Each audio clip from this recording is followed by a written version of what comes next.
I'm going to try and keep it brief, otherwise this video will go forever. But basically we got there and people were living in the garage, which was connected to the house. They had just put a little lock on the door and a sign to say, you can't access this part.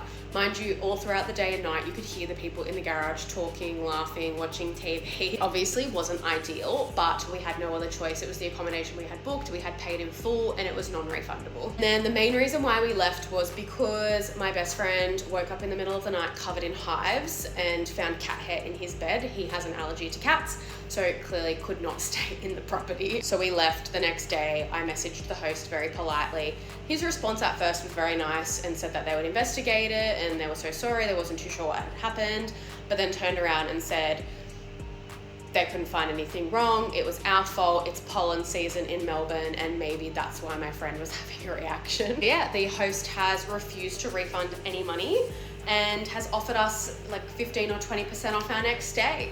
And I was like, no sir, I won't be staying with you again in one of your cat-infested Airbnbs. Cat infested. Cat fur infested, if anything. And also, like, how do you know, though, that that was a cat hair? Right. I mean, the hives and the allergies. Well, yeah, from but like, cats, you're taking this guy at his word. I just thought. I have a sister-in-law who's just like full of shit about cats. Now she has a cat, but like, oh yeah, you can't do this and that because of cat. I think it's bullshit. And Really? also, like, one stray cat. Wait, what type of shit was she saying about cats before she got one? She just like was acting like she like couldn't be around one, and next thing you know, she owns a cat. Well, I used to be super allergic to cats and somehow just grew out of it. Yeah, I was allergic to cats too. Really? And then I got hyperallergenic cats, and then just kind of weaned myself off of. Yeah, I used to I couldn't even be where a cat had previously been. I would get allergies. But then it just all of a sudden stopped. They say your allergies change throughout your life. Yeah, and then I guess like you could build up a tolerance for it. Like my first Airbnb, I had Sir Purr live in there, so I guess I'm a little defensive about that. Yeah. Did anybody ever complain that they have a cat allergy and they had allergies? Maybe once, but like, I was like, get over it. Yeah.